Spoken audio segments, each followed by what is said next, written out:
ओम अज्ञानतिमिरान्धस्य ज्ञानञ्जनशलाकयो चक्षुरुन्मिलितं येन तस्मै श्रीगुरुवे नमः। श्रीचैतन्यमनोभीष्टं स्थापितं येन भूतले स्वयं रूपकदा मह्यं ददाति स्वपदान्तिकं वाचं श्रीरूपं रघुनाथान्वितं तं सजीवं साद्वैतं सावधूतं परिजनसहितं कृष्णचैतन्यदेवं श्रीराधाकृष्णपादान् सगणललिता श्रीविशाखान्विताश्च नित्यानन्दं नमस्तुभ्यं प्रेमानन्दप्रदायते कलौकल्मस्य नाशाय जानवीपतये नमः। नमो महावदन्याय कृष्णप्रेमप्रदायते कृष्णाय कृष्णचैतन्य नामिने गुरुभ्यो नमः। अनर्पित चरिचिरात करुणावतीर्णो कलौ समर्पित उन्नत उज्ज्वल स्वभक्ति श्रियम हरिपुर सुंदर गुत्कदम्ब संदीपितम सदा हृदय कंदरे स्फुर्त्वा सचिनंदनम संसार दुःख जलदोपतितस्य कामा क्रोधादीनकरं करे कवलीकृतस्य दुर्वासना निगृतस्य निराश्रयस्य चैतन्य चंद्रमं देहि पदावलंबम् चैतन्य चंद्रमं हृदि कुंदम विकास्यम हृदयं विधेहि निज चिंतन भृंगरंगे किंचापराधितिमिरनिर्विद्युदयं पादामृतं सदा पाय दुर्गतं माम आजानुलंबित भुजो कनकावदातो संकीर्तने कपितरो कमलायताक्षो विश्वम्बरो द्विजवरो युगधर्मपालो वंदे जगत्प्रियकरो करुणावतारो नमस्ते काल सत्याय जगन्नाथाय सुताय च सभृत्याय सपुत्राय सकलत्राय ते नमः। अतीर्णो साकरुण्यो परिचिन्नो सदीश्वर श्रीकृष्ण चैतन्य नित्यानंदोद्वय भ्रातरं भजे स जयतु विशुद्ध विक्रमं कनकाव्यं कमलायतेक्षणं वर्जानुनं विलम्बितं खड्गुज बहुधा भक्तिरसाविनर्तकं जयति जयतु देव कृष्ण चैतन्य चंद्रो जयति जयतु कीर्तितस्य नित्यापवित्रं जयति जयतु वृत्त स्वप्रियाणां वृत्तस्य विश्वेशमूर्ति जयति जयतु नृत्यत्वस्वरूपप्रियाणां पञ्चतत्त्वात्मकं कृष्णं भक्तरूपस्वरूपकं भक्तावतारं भक्ताख्यं नमामि भक्तिशक्तिकं। नमस्ते हलग्राम नमस्ते मुसलायुध नमस्ते रेवतीकान्त नमस्ते भक्तवत्सला नमस्ते बलिराम श्रेष्ठ नमस्ते धरणीधर प्रलम्बारे नमस्ते तु पायमहं कृष्णपुरुष कृष्णाय वासुदेवाय देवकी नंदनाय च नंदगोपकुमाराय गोविन्दाय नमो नमः। जय श्री कृष्ण चैतन्य प्रभु नित्यानंद श्री अद्वैत गदाधर श्रीवासादि श्री गौर भक्तवृंद। हरे कृष्णा कृष्ण कृष्ण हरे हरे हरे राम राम राम हरे हरे। तो इस क्लास के माध्यम से हम लोग नित्यानंद प्रभु का बाल्य भाव में कुछ लीलाएं संपन्न करते हैं नित्यानंद प्रभु, उसके बारे में हम लोग सुनेंगे। बोलते हैं कि हेन लीला नित्यानंद विश्वम्भर संगे नवदीपे दुई जने करे बहुरंगे। इस प्रकार से नित्यानंद और विश्वम्भर दोनों ने साथ मिलकर नवदीप में बहुत आनंद पूर्वक लीला विलास संपन्न किया। तो दोनों मिलकर नित्यानंद और गौरांग महाप्रभु दोनों मिलकर नवदीप में आनंद विहार की लीला संपन्न किया, विलास किया। कृष्णानंदे अलौकिक नित्यानंद राय निरवधि बालकीर प्राय व्यवसाय। नित्यानंद राय अलौकिक श्री कृष्ण लीला के आनंद में निरवधि बालक की भांति व्यवहार करते रहे। जड़ी आनंद में मत जनगण कृष्णानंद के साथ संधान नहीं रखते हैं, परंतु नित्यानंद सदा कृष्णानंद में मस्त रहते थे। अतः उनका स्वभाव निरंतर बालक की भांति प्रतीत होता, कि वो हमेशा कृष्ण भावना भावित रहते हैं, जिससे उनका स्वभाव जो है निरंतर बालक की भांति प्रतीत होता। विषय में मस्त रहने वाले लोग जैसे विषय संबंधी कुटिलता का आश्रय लेकर बालक की तरह बालक के जैसे सरल भाव को खो देते हैं, नित्यानंद के चरित्र में वैसा लौकिक भाव दिखाई नहीं देता। कि जैसे व्यक्ति जब विषय वासनाओं के में फंस जाता है, तो विषय संबंधी कुटिलता का आश्रय लेकर बालक को जैसे सरल भाव को खो देता है, नित्यानंद के चरित्र में वैसा लौकिक भाव दिखाई नहीं देता। एक साधारण बालक जो होता है, जो विषय वासनाओं में फंस जाए, तो वो कुटिल हो जाता है और कुटिलता का आश्रय लेकर वो बालक अपने सरलता को खो देता है। लेकिन नित्यानंद प्रभु में ऐसा लौकिक भाव नहीं दिखता था। सब आरत देखिया प्रीति मधुर संभात संभास अपना अपनी नृत्य वाद्य गीत हास। सबको देखकर उनके साथ नित्यानंद प्रेम भाव में से मधुर संभाषण किया करते थे। वे अपने आप ही नृत्य करते रहते थे, वाद्य बजाते रहते और गीत गाते रहते और हंसते रहते। तो नित्यानंद प्रभु अपने आप में प्रेम भाव में से मधुर संभाषण किया करते, अपने से अपने बात करते और नृत्य करते रहते, वाद्य यंत्र बजाते, गीत गाते और हंसते रहते। अपने अनुभव के आनंद में वे क्षण भर भी हुंकार करने लगते, जिसे सुनने से सबको एक अपूर्वता का अनुभव होता। वर्षा काल में गंगा की धारा में बहुत सारे घड़ियाल दिखाई देते थे। उनसे बिल्कुल भी भयभीत न होकर नित्यानंद उन्हें उसमें आराम से तैरते रहते थे। तो इस तरह से वर्षा काल में गंगा की धारा में बहुत सारे घड़ियाल दिखाई देते, लेकिन नित्यानंद प्रभु भयभीत नहीं होते, उसमें आराम से तैरते घड़ियालों के साथ। वर्षा के समय नदी में बहुत सारे घड़ियाल दिखाई देते, उस घड़ियालों से भरी हुई गंगा के जल में क्रीड़ा करने से नित्यानंद रति भर भी भयभीत नहीं होते। सर्वलोके देखी डरे करे हाय हाय तथापि भासी न हासी नित्यानंद राय। अनंतरे भावे प्रभु भासे न गंगाय, ना बूझिया सर्वलोक करे हाय हाय। सभी लोग यह देखकर डर के मारे हाय हाय कर रहे थे, परंतु नित्यानंद हंसते हुए आराम से गंगा जल में तैर रहे थे। अनंत देव के भाव से नित्यानंद गंगा में तैर रहे थे, किंतु सब लोग उस भाव को न समझकर हाय हाय चिल्ला रहे थे कि इनको कहीं घड़ियाल न दबोच ले, इसलिए सभी लोग जो है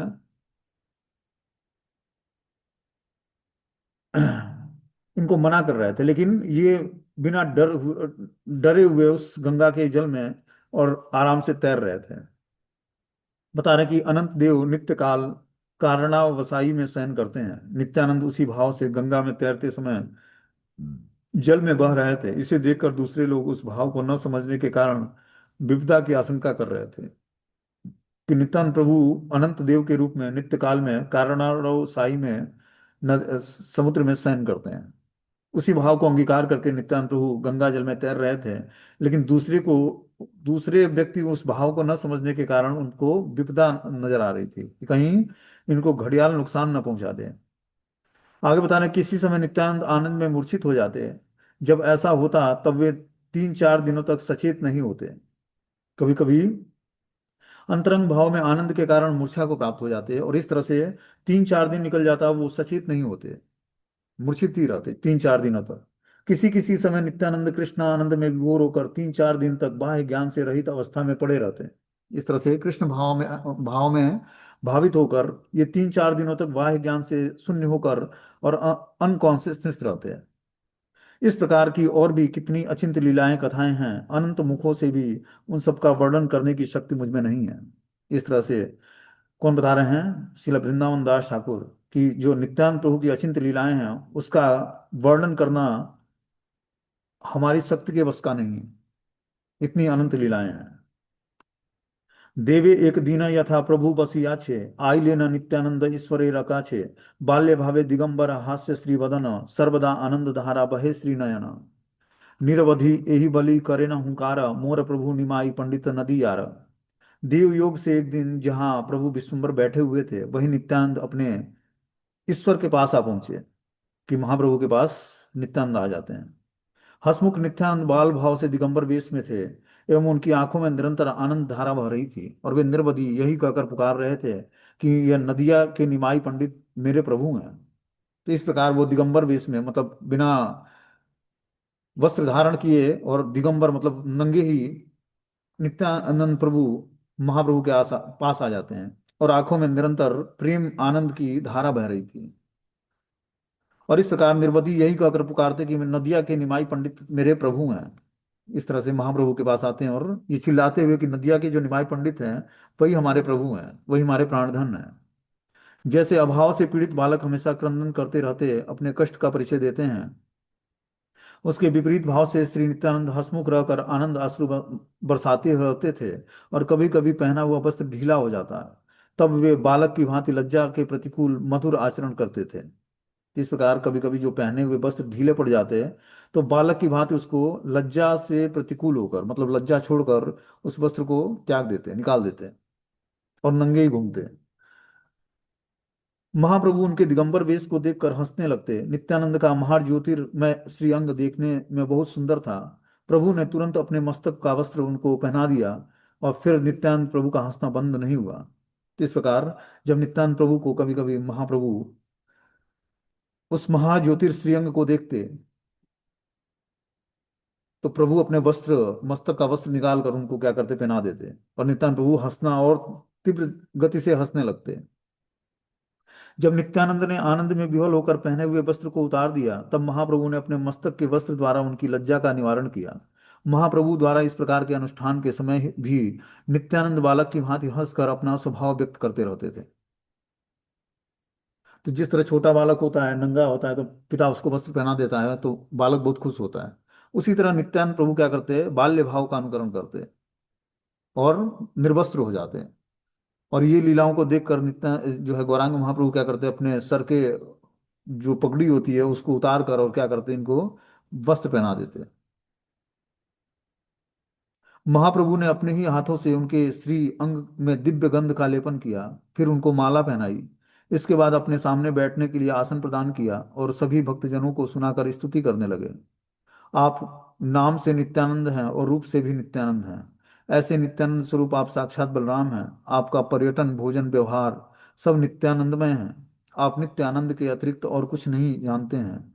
मनुष्य में यह शक्ति कहाँ कि वो आपको समझ सके। यह परम सत्य है, जहाँ आप हैं वहीं कृष्ण हैं। इस तरह से महाप्रभु उनको ग्लोरीफाई करते। महाप्रभु ने अपने ही हाथों से उनके अंग में दिव्य गंध का लेपन किया, फिर उनको माला पहनाया। इसके बाद अपने सामने बैठाने के लिए आसन प्रदान किया। सभी भक्तों को सुनाकर स्तुति करने लगे महाप्रभु ने। क्या स्तुति की कि आपका नाम, आप नाम से नित्यानंद हैं, आप रूप से भी नित्यानंद हैं। ऐसे नित्यानंद स्वरूप आप साक्षात बलराम हैं। आपका पर्यटन, भोजन, व्यवहार मतलब आपका घूमना, भोजन करना, व्यवहार करना सब कुछ नित्य आनंद प्रदान करने वाला है। आप नित्य आनंद के अतिरिक्त और कुछ नहीं जानते। मनुष्य में यह शक्ति कहाँ कि वह आपको समझ सके। यह परम सत्य है कि जहाँ आप हैं वहीं कृष्ण हैं। महाप्रभु ने सत्व करते समय नित्यानंद से कहा कि आप नाम में नित्यानंद हैं और साक्षात नित्यानंद स्वरूप हैं। आपका आनंद प्रवाह अस्तंभ नहीं होता। आप साक्षात बलराम हैं। श्रीमद् महाप्रभु ने कहा कि हे नित्यानंद, भ्रमण, भोजन और सभी प्रकार के व्यवहारों में आपके निर्वंचित आनंद का कोई अवरोध नहीं है। जहाँ कृष्ण हैं वहाँ आप भी हैं। कृष्ण जिस प्रकार से नित्य तत्व हैं, वैसे ही आप भी सदैव उनके निकट वर्तमान रहने वाले नित्य तत्व हैं। मानव का त्रिगुणात्मक ज्ञान आपको समझने में समर्थ नहीं हो पाता, क्योंकि आप तुरीय वस्तु हैं। चैतन्य रस्य नित्यानंद महामति, ए बलेन ए करेन सर्वत्र संपत्ति। महामती नित्यानंद चैतन्य के प्रेम रस में निमग्न होकर महाप्रभु की इच्छा के अनुरूप ही सब कुछ करते और बोलते थे। इस प्रकार बता रहे हैं कि महामती जो नित्यानंद हैं, चैतन्य के प्रेम रस में निमग्न होकर महाप्रभु की इच्छा के अनुसार सब कुछ लीलाएं संपन्न करते और बोलते हैं।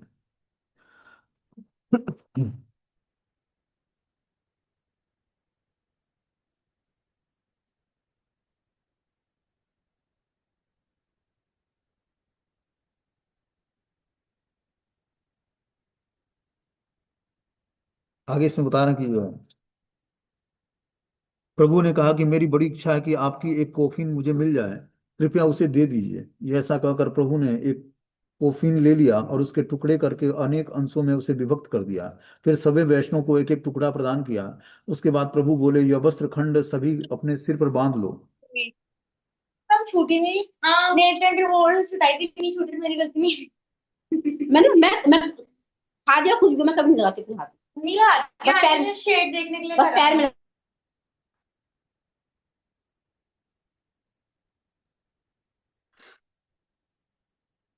श्री नित्यानंद ने तीर्थ भ्रमणकारी सन्यासी के साथ विचरण करते समय ब्रह्मचारी का कोफिन ग्रहण किया था।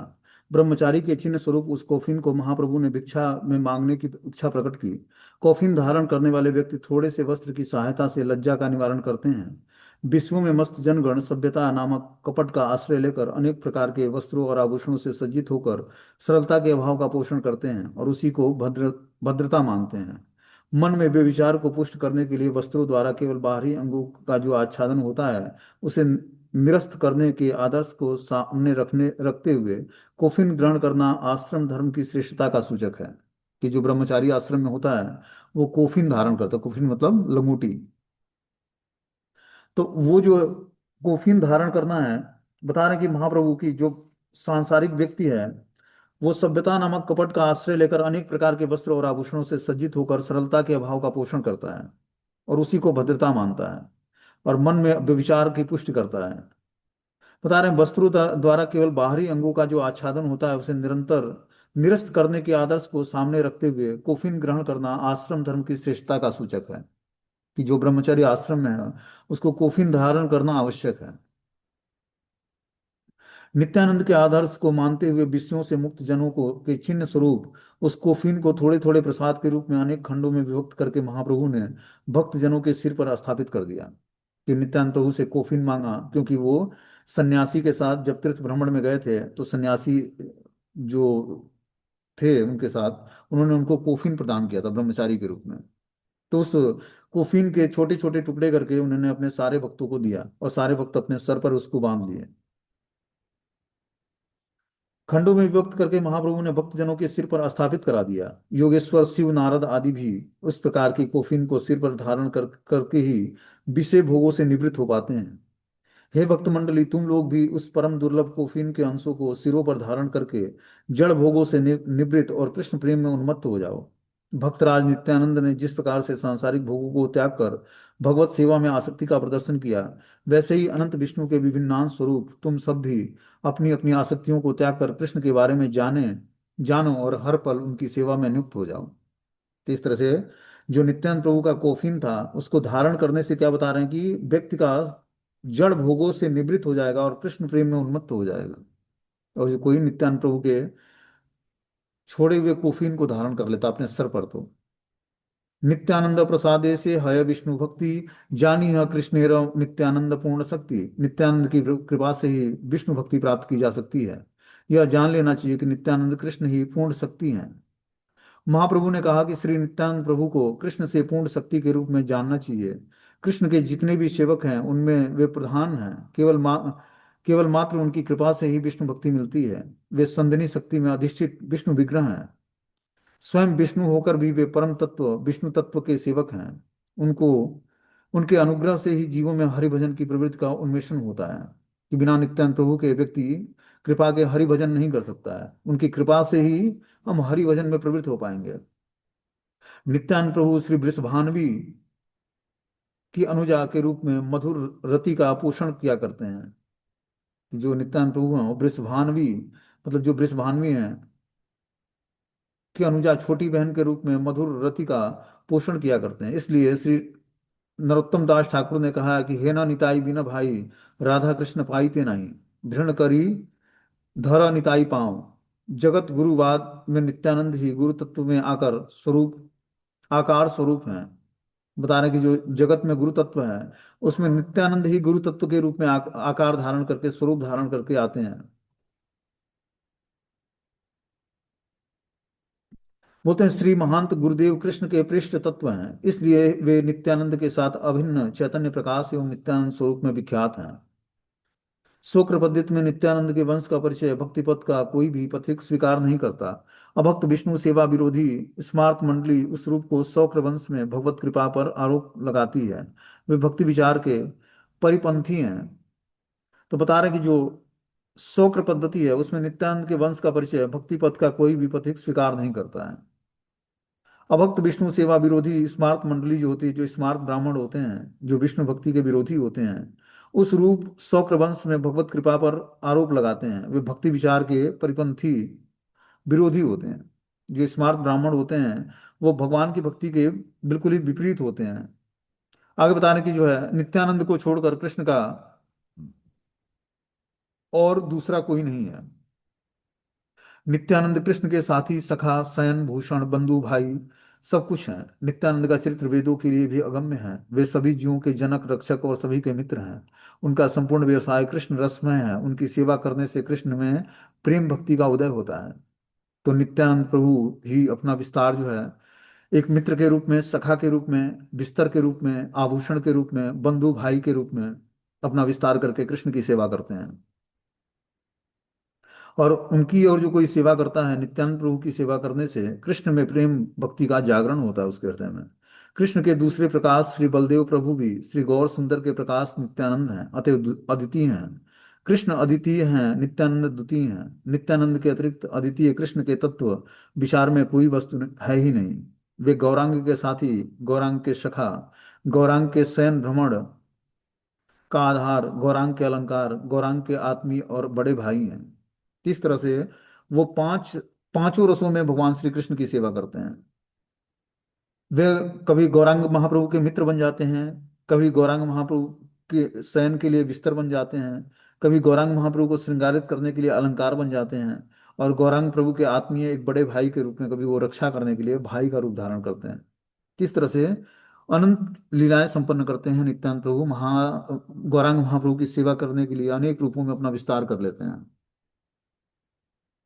नित्यानंद का चरित्र वेद पाठ तत्व विद्या गणों के लिए भी दुर्गम वस्तु है। नित्यानंद के मूल महावैकुंठ में वासुदेव का संकर्षण रूप पांच रात्रि गण विचार करते हैं कि जो महावैकुंठ में इनका स्वरूप है वो संकर्षण के रूप में है। वह नित्यानंद का अंशगत परिचय नहीं है। नित्यानंद तो वस्तु प्रकाश वस्तु है। उनसे ही प्रकट होकर दाई विष्णु, गर्भोदशाई विष्णु और क्षीरोदशाई विष्णु, ये तीनों तीन समुद्र में शयन कर रहे हैं। तो नित्यानंद प्रभु ही अपना विस्तार करके कारणोदशाई विष्णु, गर्भोदशाई विष्णु और क्षीरोदशाई विष्णु के रूप में तीन समुद्रों में अलग अलग शयन करते हैं। कृष्ण की रस सेवा के समाधान के उद्देश्य से नित्यानंद के सभी उद्यम चेष्टाएं होती हैं। इसलिए उनकी सेवा करने से ही कृष्ण प्रेम भक्ति पिपासु जनों में सेवा प्रवृत्ति का सब प्रकार से उन्मेषण होता है। बता रहे हैं कि कृष्ण की रस सेवा में के समाधान के उद्देश्य से नित्यानंद के सभी उद्यम होते हैं। कि नित्यानंद प्रभु की जो भी चेष्टा होती है वो कृष्ण की को सुख प्रदान करने के लिए होती है, रस प्रदान करने के लिए होती है। और इसलिए उनकी सेवा करने से ही कृष्ण प्रेम भक्ति पिपासु जनों में सेवा प्रवृत्ति का सब प्रकार से उन्मेषण होगा। ठीक है, और जो हम नित्यानंद प्रभु की सेवा करेंगे तब हमारे अंदर कृष्ण प्रेम की लालसा जागृत होगी और सेवा की प्रवृत्ति आएगी।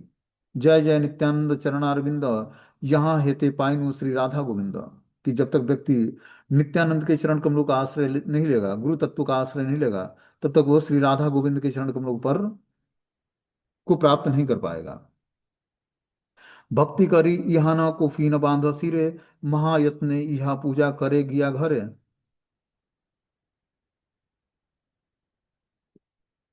भक्ति पूर्वक इनकी कोफीन को सिर पर बांध लो और घर में जाकर महायत्न के साथ उनकी पूजा किया करो।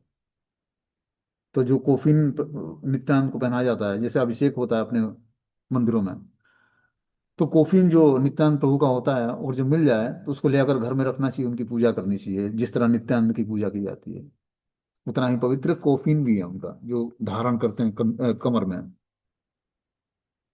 पाइयार प्रभुर आज्ञा सर्वभक्तगण, परम आदर सिरे करीला बंधन। प्रभु की आज्ञा पाकर सभी भक्तजनों ने परम आदर और सम्मान के साथ उस कोफीन के टुकड़े को सिर पर बांध लिया।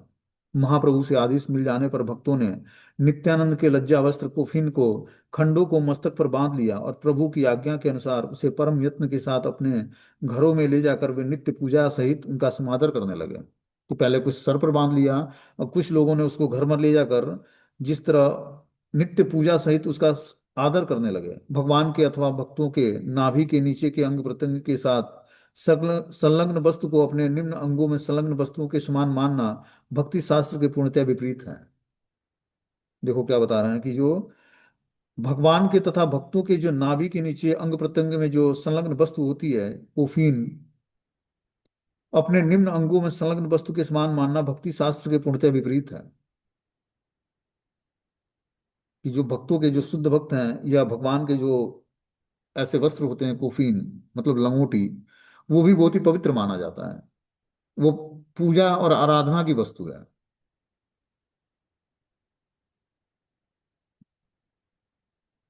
पूज्य जनों की पदधूलि एवं उनकी अधो वस्त्र आदि वस्तुएं भक्ति पिपासा व्यक्तियों का भजन बल है। इससे समानता करने अथवा घृणा करने से भक्ति पद के पहले सोपान श्रद्धा में व्याघात होती है। भक्त पद धूलि आर भक्त पद जल भक्त भुक्त अवशेष, ये तीन महा साधन बल। कि जो भक्त पद धूलि होती है जो भगवान के भक्तों की चरणों की धूलि, और भक्त पद जल भक्तों के चरणों का प्रक्षालित जल, और भक्त भुक्त अवशेष जो भक्त लोग भोजन करते हैं उसका जो अवशेष होता है, ये तीन साधन भक्ति के महाबल हैं। छाड़िया वैष्णव सेवा निस्तार अपाइच्छे के बाद इस विचार में स्थिर न होने तक विष्णु भक्ति की प्राप्ति की कोई संभावना नहीं है। कि जब तक कोई व्यक्ति वैष्णव सेवा नहीं करता है भगवान की सेवा उसको प्राप्त नहीं होगी। विष्णु भक्ति की प्राप्ति तभी होगी, तभी संभव है जो वो वैष्णव की सेवा करेगा। अपने मलमूत्र और अपने से निम्न विचार विशिष्ट मनुष्यों के मलमूत्र के साथ पूजनीय जन के मलमूत्र को समान धारा धारा में विचारना कर्तव्य नहीं है। कि जो पूजनीय है भगवान के भक्त लोग के मलमूत्र भी बहुत ही पवित्र मानना चाहिए। ये बता रहे हैं कि अपने मलमूत्र एवं अपनों से निम्न विचार विशिष्ट मनुष्यों के मलमूत्र के साथ पूजनीय जन के मलमूत्र को समान धारा में विचारना कर्तव्य नहीं है जीवात्मा का। कि जो पूजनीय व्यक्ति है भगवान का भक्त है उसका मलमूत्र भी साधारण व्यक्ति के मलमूत्र जैसा नहीं है, क्योंकि वो कृष्ण ही खाता है और कृष्ण ही निकालता है। तो उसका मलमूत्र भी, अब जैसे ऋषभ देव थे, उन वो जब मल त्यागते तो लाखों मील दूर तक उसकी सुगंधी फैल जाती। तो वही यहाँ पर बता रहे हैं कि जो भक्तों का, जो भगवान के शुद्ध परिजन हैं, उनके मलमूत्र भी साधारण व्यक्ति के मलमूत्र जैसा नहीं होता। उस प्रकार का विचार उपस्थित होने से ही हरि गुरु वैष्णव सेवा में व्याघात होता है। परंतु जो हरि गुरु वैष्णव नहीं है, उसे हरि गुरु वैष्णव मानने से श्रद्धावान होने के बदले में श्रद्धा विहीन होकर श्रद्धेय जनों के अनुग्रह से वंचित होना पड़ता है। वही सेवा विमुक्ता अथवा अभक्ति है। कि जिस व्यक्ति की वैष्णव में श्रद्धा नहीं है, उसे हरि गुरु वैष्णव मानने से श्रद्धावान होने के बदले श्रद्धा विहीन होकर श्रद्धेय जनों के अनुग्रह से वंचित होना पड़ता है। कि जिसके अंदर योग्यता नहीं है, उसको व्यक्ति और जो हरि गुरु या वैष्णव मान लेता है, तो उसकी श्रद्धावान होने के बदले उसे श्रद्धा विहीन होना पड़ेगा और अनुग्रह से वंचित होना पड़ेगा। प्रभु बोले, सभी भक्त जन सुनो, तुम सब नित्यानंद का पादोदक ग्रहण कर लो। इस पादोदक को ग्रहण करने मात्र से कृष्ण में दृढ़ भक्ति उत्पन्न होती है। यह बात सत्य है। आज्ञा पाकर सभी ने नित्यानंद के चरण प्रक्षालन करके उनका चरणोदक ग्रहण किया। एक एक व्यक्ति 5 5 10 10 बार उस चरण जल को पी लिया। ऐसा करने से बाह्य ज्ञान रहित नित्यानंद हंस रहे थे। तो महाप्रभु के आदेश से नित्यानंद प्रभु का चरण का प्रक्षालन किया जाता है, धोया जाता है। और उस जल को सभी व्यक्ति जो है 5 5 बार 10 10 बार चरण जल को पीते हैं, चरणामृत को, महाप्रभु की आज्ञा से। महाप्रभु श्री गौर राय स्वयं बैठकर आनंद के साथ नित्यानंद का पादोदक वितरण कर रहे थे और सभी नित्यानंद के पादोदक का पान कर रहे थे। सभी मत्तों की भांति हरि बोलकर पुकार रहे थे। कोई कहता आज जीवन धन्य हो गया, तो कोई कहता आज सारे बंधन टूट गए, कोई कहता आज हम कृष्ण के दास बन गए, तो कोई कहता आज के दिन का प्रकाश धन्य हुआ, कोई कहता पादुदक बड़ा ही स्वादिष्ट लगा, कभी भी मुख का मीठापन दूर नहीं हुआ है। नित्यानंद के पादुदक में न जाने क्या प्रभाव था कि पान करने मात्र से सभी का स्वभाव चंचल सा हो गया। उसे पीकर कोई नृत्य करने लगा, कोई गीत गाने लगा, कोई घूम घूम पर लोटपोट होने लगा, कोई निरंतर हुंकार गर्जन करने लगा। इस प्रकार से परम आनंद स्वरूप कृष्ण कीर्तन की गूंज उठने लगी। भक्तगण विह्वल होकर नृत्य करने लगे। क्षण भर में श्री गौरांग चंद्र ने भी हुंकार करते हुए उठकर अपार नृत्य करना शुरू कर दिया। यह है चरणोदक की महिमा। भगवान नित्यानंद प्रभु के चरणों को के जल को पीने से अलग अलग व्यक्ति में अलग अलग विकार उत्पन्न हुए, दिव्य विकार। स्वयं नित्यानंद प्रभु हुंकार भर के क्या करते हैं, नृत्य करना शुरू कर देते हैं।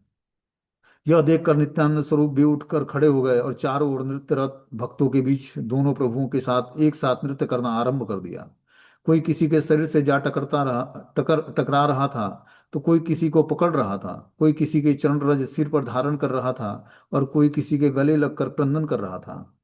कौन कौन क्या क्या कर रहा था, इसका वर्णन नहीं किया जा सकता। ये दोनों प्रभु इस बात का भी को डर किसी को नहीं था कि प्रभु और भृत्य एक साथ मिलकर नृत्य कर रहे हैं, कि वहां पर सेवक और स्वामी दोनों नाच रहे हैं। इसको किसी को अब डर नहीं लगता था, क्योंकि अब नृत्य में जब शुरू हुआ तो उसमें क्या, कौन सेवक और कौन स्वामी, सब मिलकर अब नृत्य कर रहे हैं। नित्यानंद और चैतन्य दोनों प्रभुओं ने परस्पर आलिंगन किया और फिर वो दोनों आनंद सहित नृत्य कर रहे थे। नित्यानंद के पद ताल से पृथ्वी कांप रही थी। इसे देखकर सभी भक्तगण आनंद के साथ हरि हरि बोल रहे थे। तो सारे भक्तगण अब जो है नित्यानंद के पद ताल से पृथ्वी कांपने लगी। इतना तीव्र आवाज होता कि पृथ्वी कांप उठती और सभी देखकर भक्तगण आनंद से हरि हरि बोल रहे थे। श्री श्री गौर सुंदर की आज्ञा अनुसार श्री नित्यानंद के पद प्रक्षालित जल को ग्रहण करते हुए किसी ने कहा कि नित्यानंद का पादोदक बड़ा ही स्वादिष्ट है। पद चरण जल का के स्वाद से उत्पन्न मीठापन अभी तक नहीं गया है। पादुदक पान करने के बाद मुंह में मीठापन निरंतर बना रहता। साधारण मूढ़ व्यक्ति श्री नित्यानंद के पादुदक से में साधारण जल बुद्धि रखने के कारण पार्थिव आसापास रज्जु में आबद्ध रहते हैं। कि जो नित्यानंद प्रभु के चरण कमलों का जल है और जो साधारण व्यक्ति उसको ग्रहण करता है और उसको उस जल को साधारण बुद्धि के साथ ग्रहण करता है, तो उसका जो है आसापास रज्जु, मतलब आसापास मतलब जो बंधनकारी जीवन है, उससे वो आबद्ध मुक्त नहीं हो पाएगा। मात्र नित्यानंद प्रभु के चरण कमलों के जल का आस्वादन करने से व्यक्ति अपने कर्म बंधनों से मुक्त हो जाएगा। ये है भगवान श्री नित्यानंद प्रभु के चरणों की के जल की महिमा। कि अगर जो कोई व्यक्ति नित्यानंद के चरणों की जल को पी लेता है, तो अपने समस्त कर्म बंधनों से, समस्त पापों से मुक्त हो जाएगा। परंतु पादोदक का स्वभाव ही ऐसा है कि उसका पान करने वाला भक्त अपने आत्म स्वरूप को समझकर उसे उपलब्ध करने में पारंगत होकर अपने नित्य भगवत दास स्वीकार को समझ लेता है। कि अगर जो कोई व्यक्ति नित्यानंद प्रभु के चरणों का जल पीता है, प्रक्षालित जल को, तो अपने वो भगवत दासत्व को स्वीकार कर लेता है, भगवान की दासता स्वीकार कर लेता है। फिर किसी किसी ने कहा कि सभी अमंगल दूर होकर आज हमारे अपने स्वरूप की उपलब्धि को सुप्रभात का उदय हुआ है। कोई कोई बोलता कि आज हमारे सारे अमंगल दूर हो गए हैं और हमारे जीवन में एक नया सुप्रभात उदय हुआ है। जो नित्यानंद के श्रीपाद पद्मों की तुलना अन्य जीवों के निम्न अंगों के साथ करने में रुचि दिखाते हैं, उनमें कृष्ण भक्ति का अभाव होता है, ऐसा मानना होगा। प्रभु का पादुदक पान करने वाले जन में ऐसी उन्मत्तता आती है, वह निरंतर मुख से भगवान को पुकारते रहने के प्रयास से जुड़ जाते हैं। जो लोग जड़ विषय रस में प्रमत्त होकर अपने को गुरु मानते हुए नित्यानंद समझते हैं, उन सब नारकीय जनों की जड़ीय अनुभूति उनकी अहंकार विमूढ़ता को ही बढ़ाता है। कि जो व्यक्ति अपने में गुरु भाव करके नित्यानंद अपने को समझता है, ऐसे नारकीय व्यक्ति के अंदर जड़ीय अनुभूति होकर अहंकार विमूढ़ता ही बढ़ावा मिलता है, मतलब उसके अंदर अहंकार बढ़ता जाता है, जो अपने को नित्यानंद या गुरु तत्व मानता है। प्रेम रस में मत्त होकर वैकुंठ के दोनों ईश्वर सभी अनुचरों को साथ लेकर नृत्य कर रहे हैं। अब जो है चैतन्य महाप्रभु और नित्यानंद प्रभु दोनों ईश्वर जो हैं, वो वैकुंठ के सारे जनों को, जितने भी भक्तगण थे, सबको लेकर अब नृत्य कर रहे हैं। उनकी इस सब लीलाओं का कभी अंत नहीं होता है। वेद इन लीलाओं का केवल आविर्भाव तिरुभाव कहते हैं। दिन भर इस प्रकार से नृत्य करने के पश्चात प्रभु गौरांग और नित्यानंद सभी भक्तों के साथ बैठ गए। हाथों से तीन तालियां बजाकर श्री गौर सुंदर माया रहित होकर सभी भक्तों से कहने लगे। क्या बोले? गौरांग महाप्रभु बोले, किसी नित्यानंद स्वरूप में जो भक्ति श्रद्धा रखते हैं, समझ लो कि वो मुझ में भी भक्ति श्रद्धा करते हैं। शिव और ब्रह्मा भी उनके चरणों की वंदना किया करते हैं। अतएव तुम सब इनकी प्रीति रखना। क्षण भर के लिए भी जो इनसे द्वेष करता है, वह मेरा भक्त होने पर भी मेरा प्रिय नहीं होता है। इनकी हवा भी जिसके शरीर का स्पर्श कर लेती है, उसे फिर कृष्ण किसी भी अवस्था में त्यागते नहीं है। कि जो व्यक्ति नित्यानंद प्रभु के में श्रद्धा नहीं रखेगा, तो उसको गौरांग महाप्रभु भी स्वीकार नहीं करेंगे। तो बता रहे हैं कि जो क्षण भर के लिए भी इनसे द्वेष करेगा, वो मेरा भक्त होने पर भी मुझे प्रिय नहीं होगा। इनकी हवा भी जिसके शरीर का स्पर्श कर लेती है, वो कृष्ण किसी भी अवस्था में उसको त्यागते नहीं है। ये है नित्यानंद प्रभु की महिमा।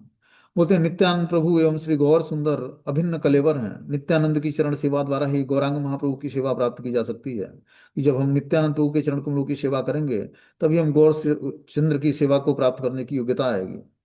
श्री नित्यानंद प्रभु के चरण कमल कमल ब्रह्मा और शिव आदि समस्त गुणावतारों के आराध्य वस्तु हैं। जो नित्यानंद प्रभु के चरण कमल हैं, स्वयं बलराम जी हैं, तो उनके जो चरण कमल हैं, वो ब्रह्मा तथा शिव भी, जो भगवान के गुणा अवतार हैं, उनके लिए आराध्य वस्तु है। जो लोग इस परम आराध्य वस्तु के प्रति अनुराग रहित होकर थोड़े समय के लिए भी उनके प्रति विद्वेष भाव का पोषण करते हैं एवं बहिरंगा शक्ति की सेवा करने में लग जाते हैं, वे कभी भी श्री गौर सुंदर के प्रीति भाजन नहीं बन सकते हैं।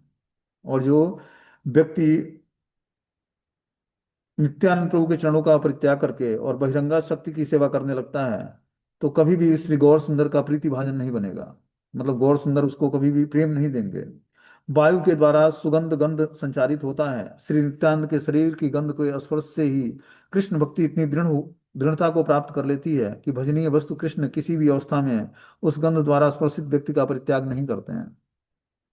कि एक बार भी जो श्री नित्यानंद के शरीर की गंध के स्पर्श जो पा लेता है, उसमें कृष्ण भक्ति की दृढ़ता जागृत हो जाती है। और भजनीय वस्तु जो कृष्ण की किसी भी अवस्था में उस गंध द्वारा स्पर्शित व्यक्ति का परित्याग नहीं करते हैं, कि भगवान भी उस भक्त का त्याग नहीं करते हैं जो नित्यानंद प्रभु के शरीर की गंध का स्पर्श कर चुका है। सुनिया प्रभुर वाक्य सर्व भक्तगण महाजय जय ध्वनि करीला तखन। उस समय महाप्रभु की बात सुनकर सभी भक्तगण जय जयकार की ध्वनि करने लगे और जोर जोर से उच्चारण करने लगे। भक्ति करी ये सुनय ये सब आख्यान, तार स्वामी हय गौरचंद्र भगवान।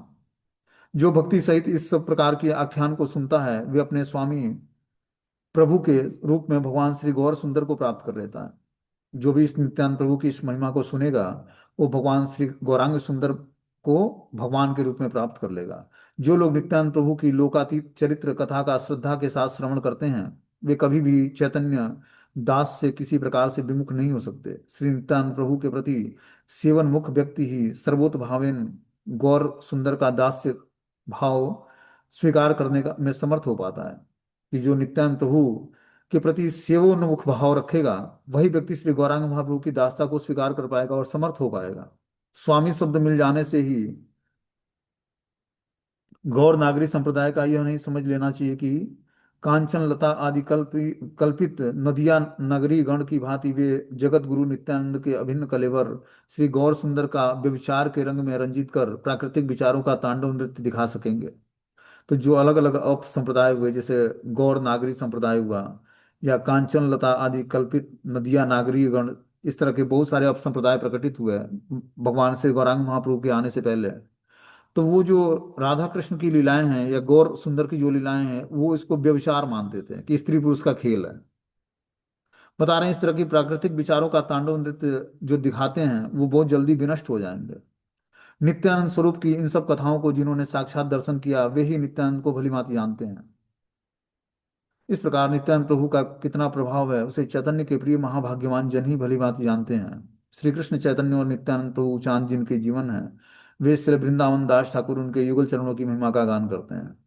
तो इस प्रकार नित्यानंद स्वरूप को की इन सब कथाओं का जिन्होंने साक्षात दर्शन किया है वही नित्यानंद प्रभु को जान पाएंगे। उसे चैतन्य महाप्रभु के प्रति के प्रिय महाभाग्यवान जन की भांति की भली प्रकार जानते हैं। श्री कृष्ण चैतन्य और नित्यानंद प्रभु जिनके जीवन है, वे श्रील वृंदावन दास ठाकुर उनके युगल चरणों की महिमा का गान करते हैं। तो इस तरह से ये नित्यानंद प्रभु की कुछ बाल्य भाव में लीलाएं थी जो महाप्रभु के साथ उन्होंने किया, ठीक है ना। और श्रीवास आंगन में ये सब लीलाएं संपन्न हुई। अब आगे जो है अगली लीला हम लोग कल सुनेंगे, कल की क्लास में, जिसमें महाप्रभु